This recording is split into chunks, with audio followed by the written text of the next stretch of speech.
One. Welcome to the 1873 Speaker Series sponsored by the University of North Georgia Alumni Association. We're so glad you've joined us today. It's been a few months since we had our Speaker Series, and we're excited to get back at it for 2023. Today, we are interviewing one of our outstanding alums, Laura Croft. Before we begin our interview, if you have questions for Laura as you listen, please write them in the comment box to the side of your screen. And at the end of the interview, if there is time, we'll do our best to answer them. Now, a few things about Laura. Laura Croft joined the CDC Foundation in 2011 with a 26-year combination of nonprofit and private sector expertise in institutional advancement, management, and business development.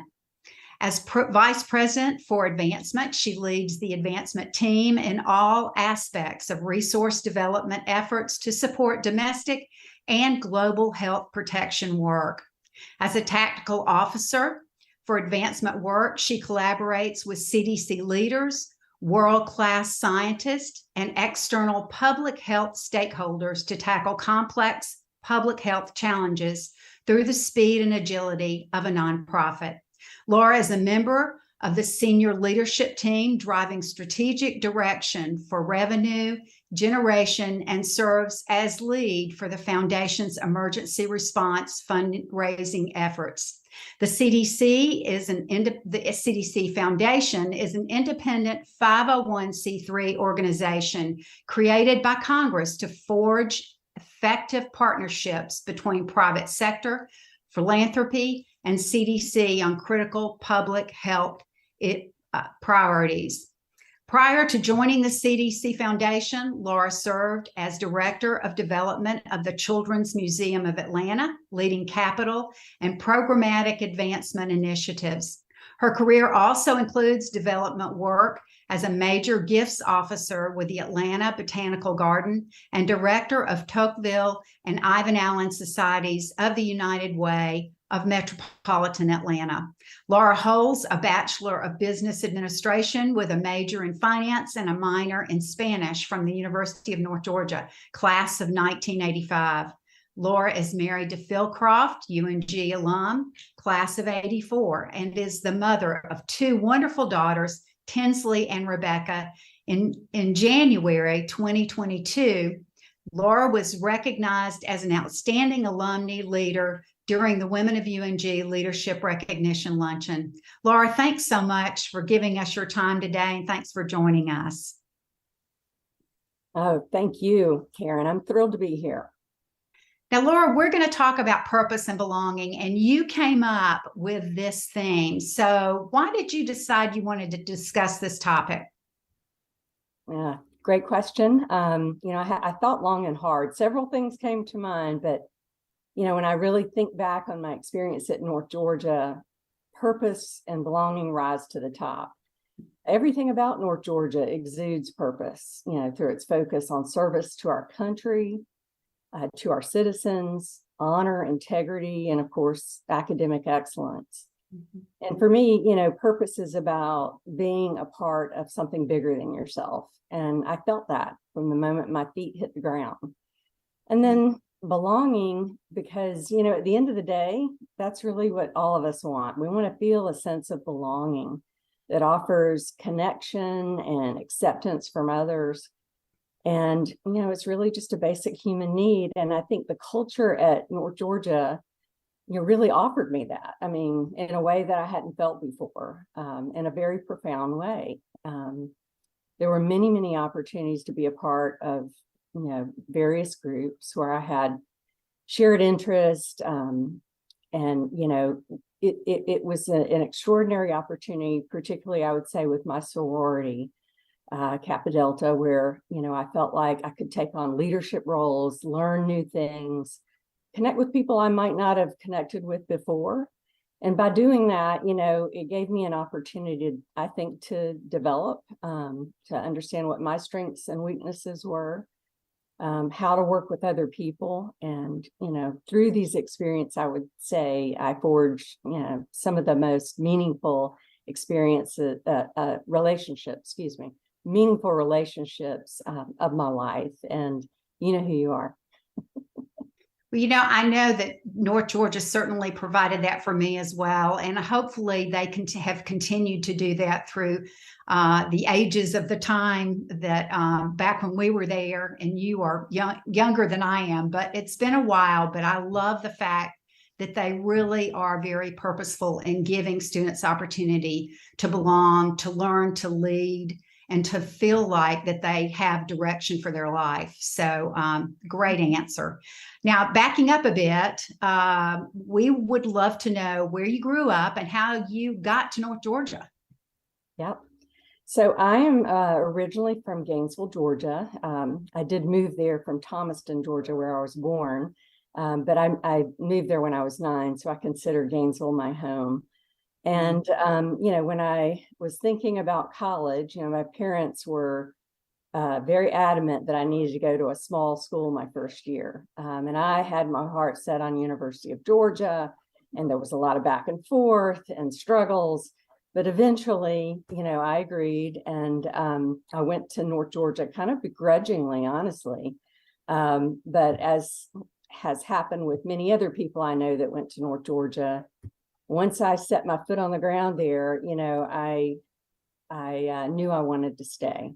So again, going back to those meaningful relationships that I forged there, and the closeness of the campus and the experiences in the classrooms, I really enjoyed it. I didn't want to go to a big school after that. Oh, that's great. You mentioned being a part of Kappa Delta sorority, but were there any other groups, and you can include Kappa Delta in this, that had a particular impact on you while you were there? Yeah. I was an RA, I was a resident assistant, and that had a really big impact on me, taking a leadership role with, the female students in my dorm and on my hall. I was also involved in the Resident Women's Affairs Board. I played intramural football like so many of my friends and just had a blast. I believe I'm scratching my memory banks here, but I think I was involved in a Spanish club too. That was a lot of fun. And I was a Sigma Nu sweetheart, so I had a lot of guy friends. That's great. How about while you were in school, were there professors, maybe a staff member, classes that had an influence on you? Mm-hmm. Well, I have always admired Dean Himes, and Facebook friends with him now.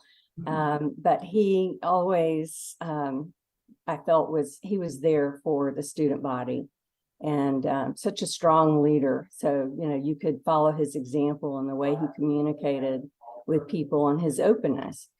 I also had a very significant experience with Steve Brown, who was, I think, a guidance counselor at the time. In my freshman year, there was a very tragic car accident, first quarter, where a group of my friends actually had a terrible car accident and multiple people died.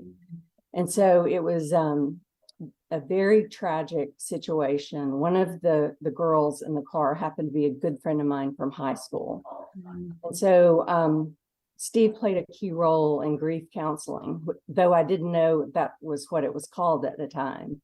But he made himself available for young people to deal with a situation that they shouldn't have had to face, didn't know how to deal with it, but he was there. And then from a professor standpoint, Dr. Alice Reynolds, my Spanish teacher, I just loved her. And she would just bring things to life for me in regards to the Spanish culture. And she really encouraged me to study abroad in Spain, and it didn't come to be, but when I turned 40, I finally was able to go there. And then I would say Arlene Moore, one of my business professors. Arlene's great sense of humor, very dry sense of humor, but creative teaching approaches. And she had a way of bringing people together for alignment, but also, got straight to the point. I really enjoyed her classes. Oh, that's great. It's so fun to be able to look back and see and think about those people that had such an impact on us academically, and then obviously in many other ways as well. So you were a finance major with a minor in Spanish. What helped you decide to go into this major and minor? Yeah, great question. I think my dad had a large influence on my major selection. I was the third daughter, two older sisters, and the first was a theater major, drama major. The second was a nurse, and they were both very adamant about their paths. I was kind of open-minded, and Dad always told me I could, do anything I wanted. I should reach for the stars. And he said, why don't you pursue business? So I did, and I did change my major briefly to computer science because, that was all the rage back in, early 80s. But I quickly changed back once I spent a few nights in the computer lab. And then Spanish, because I'd taken 4 years of Spanish in college and just really had a love for it. And I wanted to continue from high school to college, I should say. That's great. And boy, I'm sure that over the course of your career, you have used that Spanish numerous times. So that's a great thing to have as a minor. Now, you mentioned to me a lady by the name of Frances Sauce, and she connected with you and asked you to do a leadership project. Share about this project. Yeah, when you and I were talking ahead of, a few weeks ago, and I was reflecting on some experience that popped up for me, and I had forgotten about it, but I was a member of the Resident Women's Affairs Board led by Dean Sauce, and she really had a passion and interest in bringing up issues that affected the female students. And she wasn't afraid to tackle hard issues, but she knew it needed to be student-led. And so at the time, there was, I would say date rape, which was the issue she wanted me to pursue, it was an issue and still is. But at that time, people held, they thought that rape was the circumstance of strangers. And it was really, it is much more common for it to be someone a woman knows. And so she had asked me to lead and organize a campus-wide date rape awareness event, and to help, build the awareness and dispel myths. And so I took it on. I was nervous as all get out. Again, this was early 80s and not really a topic that was talked about, but I did it. I jumped out there. And the more I learned, the more passionate I became that people needed to be made aware. And it was important to drive co-ed attendance. We needed to have male students there. So I rallied all my male friends to attend, and it was really a powerful experience. Wow. What a risk for her and for you to delve into a very difficult topic. And boy, I'm sure that was certainly something that would help you grow as a leader and help you understand what it means to tackle those difficult things and those difficult topics. Now, upon graduating, did you have a job that would help launch your career? I did not. Had lots of ambitions, but I did not have a job lined up. So after graduation, I went home, and there were 3 months of waking up in my single bed in my parents' house, and my mother would have gone through the want ads for jobs and circled all the ones she felt I should apply for. So that just infuriated me. But eventually I had multiple campus interviews or interviews through the alumni, the career counseling office. And so I had an interview with Carolina Freight, and that's where I got my first job. Before I graduated, 2 of my close girlfriends, sorority sisters, and I would, dream up all these different possibilities of living together in Atlanta when we graduated, and all that came to be. Wow, that's amazing. Boy, the career services have helped so many of us find those jobs when we didn't know where we were going after graduation. So Now, talking about Carolina Freight, what are some things that you learned or skills you developed while you worked with them in your first job? Yeah. Well, I was, there were very few females in that field. I started as a sales rep, account manager. So there were very few women employed at the time. So it was a risk, but it was a great opportunity to learn. And I still say some of the best sales training I've ever had in my life came from that experience. I think mainly, I learned the importance of taking risks. Even when you're uncomfortable, it's still important to lean in to where you think you have strengths, and ask for help when you need it, either from your teammates or from your supervisor, or outsiders. I think it's so important for everyone to understand that when you first start out in a career or in a business or a change of jobs, it is so important that you're not afraid to ask questions and ask for help if you need it. So that's a great tip there. How did you get involved in the recruiting business? Yeah. Well, I worked for Carolina for probably about close to 3 years, and I was ready to move on. I did enjoy sales, so I reached out to a recruiting firm to ask for their help. And they actually had an open opportunity there at their firm. And so I interviewed for the job, and I was very close to hiring it. And then the recruiter realized she wasn't going to make any commission with me if I went to work for her own firm. So she quickly sent me to another staffing company. And I started there, and I started as a sales rep and worked my way up into management. And I was in that field for about 10 years. Yeah, I think there's always a purpose when things like that happen. There's always a reason to, and sometimes going in a different direction is what we need. So that's great. Now, you worked for a while, and then you stayed home after your second daughter was born. And a few years later, you decide you want to go back to work, or you need to go back to work. You shared with me that you wanted to reinvent yourself. Tell us more about that desire. Yeah. After 10 years in the staffing business, and my husband and I had 2 young daughters, life was getting really hectic, and we were in a fortunate place of being able to assess whether I could stay home full time. It just got to be a bit challenging, juggling the responsibilities and work and motherhood, though many do it much better than I did at the time. So we decided I would stay home. We knew it wasn't forever, but I decided to stay at home. And this was a very, very special time in my life, for which, I'm very grateful to have had that. I often say it's harder to be a stay-at-home mom than to go to an office every day and work. But, the reinvention part came when my husband and I went through a divorce. And, I knew I needed to return to the workforce quickly. And that was really intimidating for me, because I'd been out of the workforce about 5 years. And during that time, technology was booming. And when let me just put it this way. When I left my job, we didn't have computers on our desk.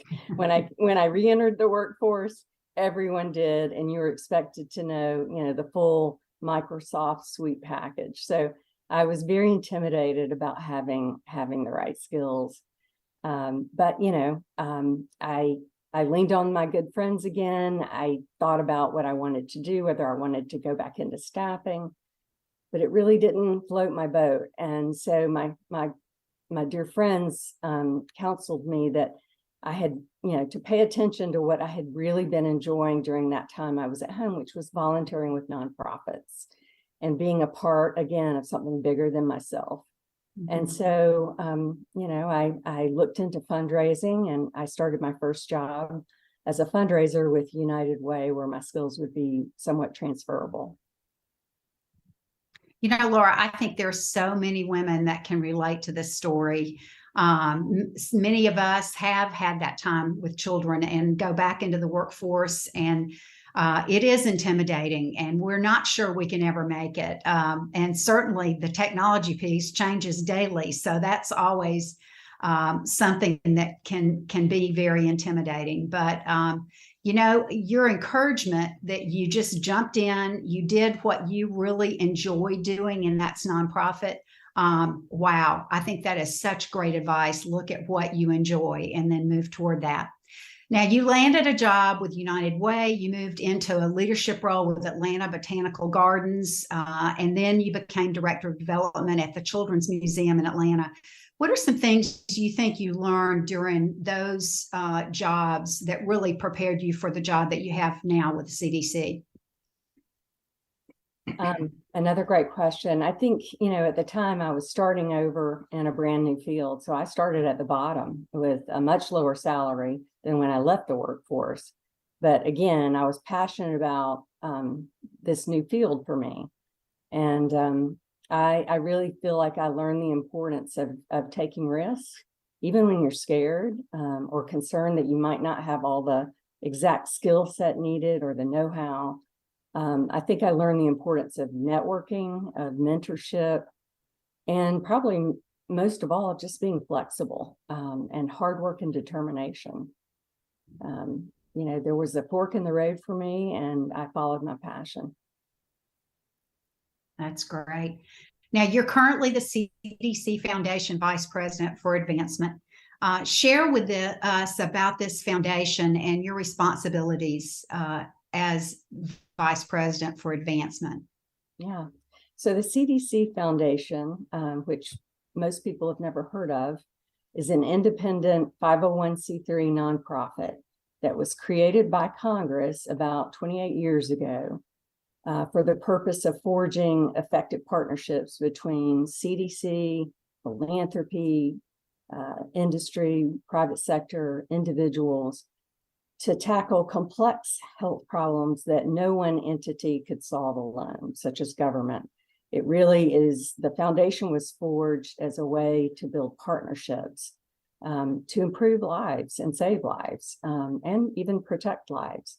And so my role as Vice President for Advancement is I lead the team of people who help mobilize resources, raise money, or identify assets to help us accomplish whatever we're trying to tackle at the moment, be it polio eradication, cancer, environmental issues like the Flint water crisis with lead in the water, to emergency response efforts like natural disasters, hurricanes, and of course what we've all lived through over the last 3 years, the COVID-19 pandemic.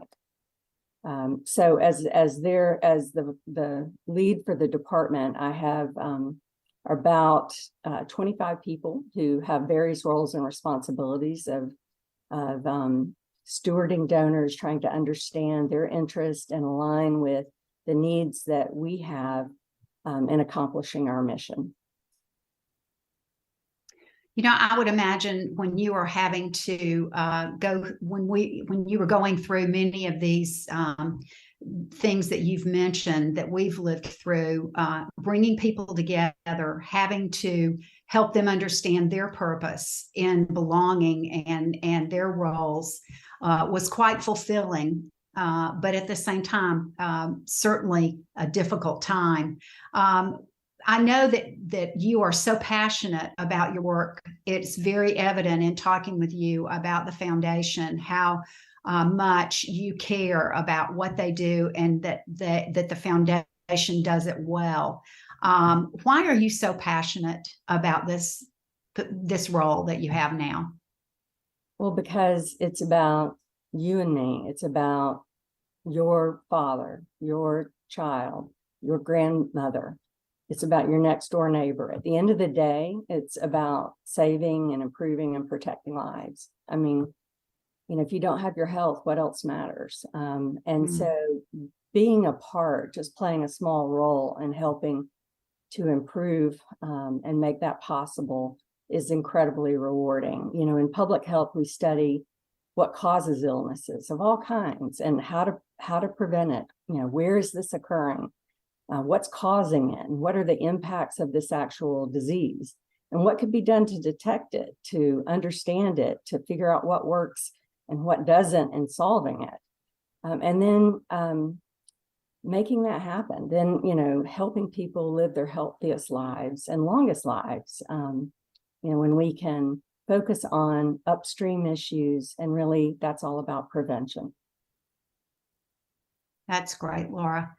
And obviously you do it very well. So that is wonderful. What advice would you give to perhaps a college student who is getting ready to enter the workforce, or even someone who's thinking about changing? What kind of advice would you give them? Yeah, I always share with anyone who's interested in getting into the nonprofit business is to follow your passion, follow what moves you, what breaks your heart. Because if you do that, you will be successful.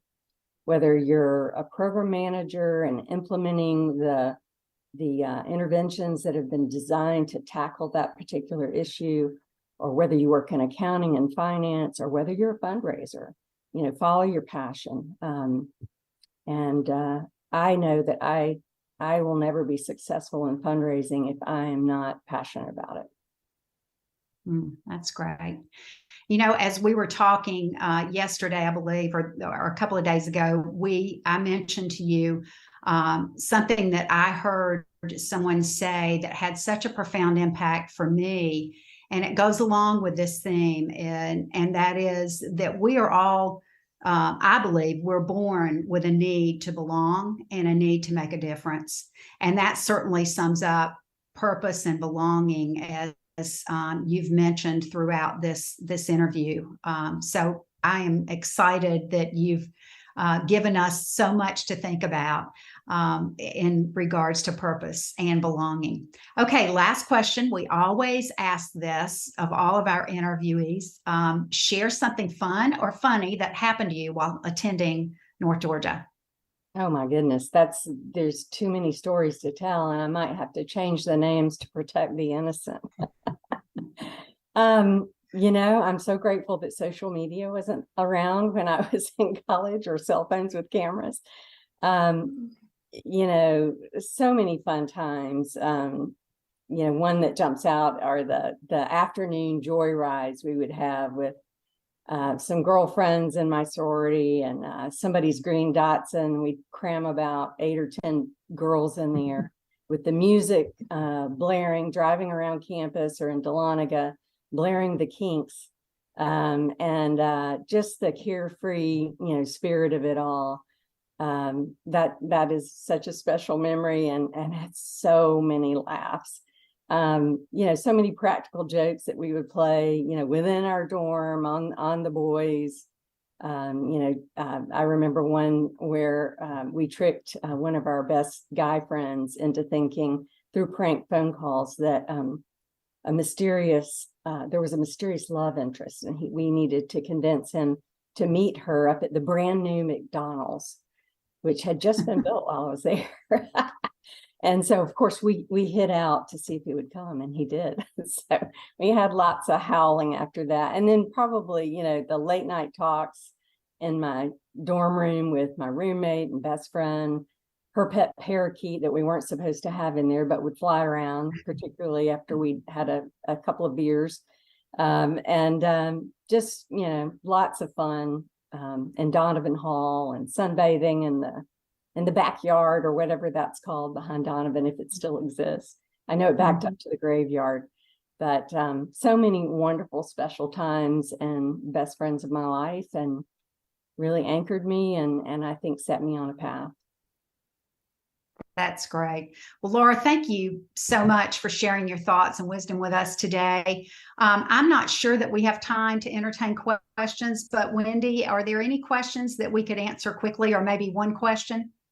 No questions. Okay. Well, again, thank you. I believe your words and purpose about purpose and belonging resonate with all of us, no matter where we are in life. So thank you so much for sharing your thoughts and your wisdom in that. Your career path is certainly, it's given you many opportunities to make a difference. And for that, UNG is very grateful to have you as an alum. So thank you. Thank you to all of our viewers for spending time with us. We have on our screen Laura's contact information, her email address. So if you're interested in emailing her and asking her some questions, perhaps of something that she mentioned today, feel free to do so. And she's said that she will definitely respond as soon as she can to those questions.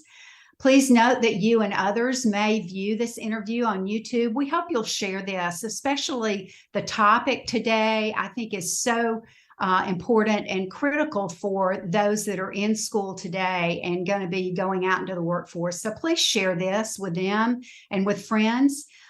It will be on the YouTube channel. So thank you so much for that. And thank you again for joining us for the 1873 Speaker Series sponsored by the Alumni Association of UNG. We hope you have a great day and we'll see you next month. Thank you.